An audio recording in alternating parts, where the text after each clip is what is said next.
October 13th, and this is The View with Catherine Chang. Today's topic is Taiwan President's National Day speech. Taiwan's President William Lai delivered a major speech on October 10th, National Day. Unlike last year's speech, President Lai did not repeat the statement that the Republic of China and the People's Republic of China are not subordinate to each other. Instead, he announced the T-Dome for the first time. Here are some points. A. President Lai urged China to act responsibly as a major power. He called on Beijing to stop destroying UN Resolution 275A and abandon the use of force to change the status quo across the Taiwan Strait. I think this is crucial. Beijing has long cited Resolution 275A to claim that Taiwan is part of China and block Taiwan's participation in international organizations. However, Resolution 275A only recognized the PRC as a representative of China in the United Nations and never states that Taiwan is part of China. B. For the first time, President Lai announced that Taiwan will establish the T-Dome and the Shield of Taiwan, which is a multi-layer, high-awareness air defense and intersection system. I think President Lai is sending a clear message to both Beijing and Washington that Taiwan is determined to defend itself.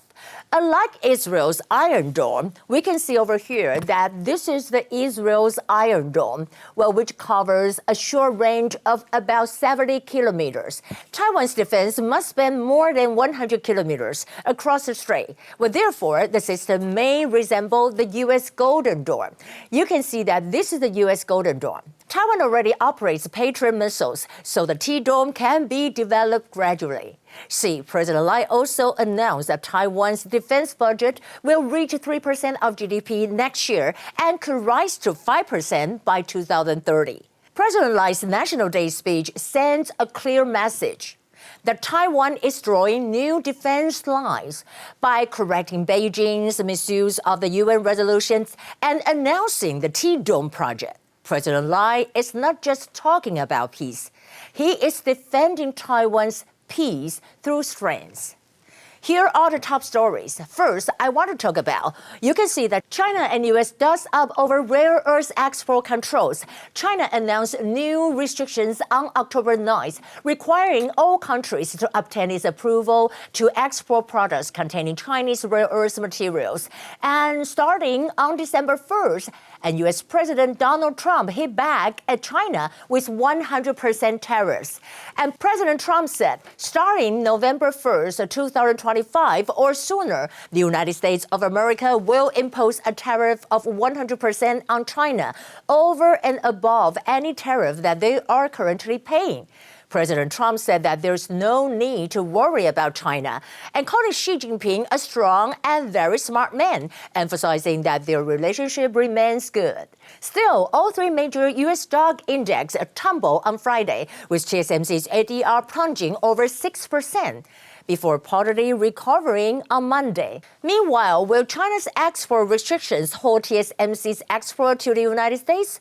Since China has announced their rare earth materials restrictions, and many reports suggested that it might impact TSMC's export to the United States. However, Taiwan's Ministry of Economic Affairs clarified that there are no significant impacts on chip manufacturing or exports, because Taiwan's semiconductor industry mainly relies on Europe, the United States, and Japan for rare earths, so the direct impact is relatively low. Therefore, TSMC didn't suffer a heavy loss. We know that it dropped like 25 NT dollars, closing at 14.15. On the other hand, officials from around the world congratulated Taiwan on its National Day.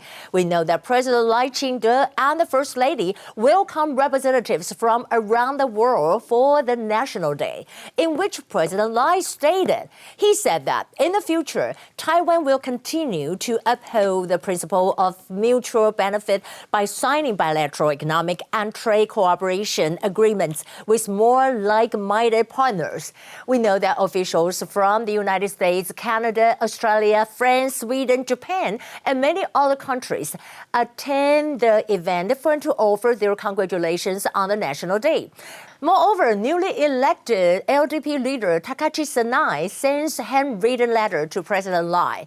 Keiichi Furuya, head of the Japan ROC Diet Members Consultative Council, congratulated President Lai on Taiwan's National Day and confirmed that Japan's newly elected LDP leader Takashi Sanai has sent him a handwritten letter.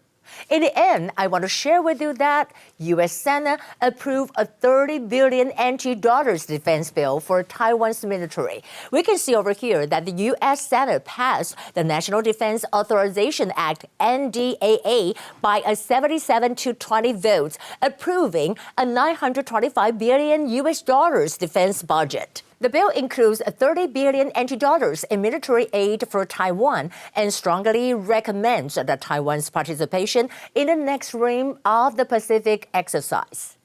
That will be the view for today. I'm Catherine Chang from Taipei, and today is Monday. I hope you all have a nice Monday. I'll see you again.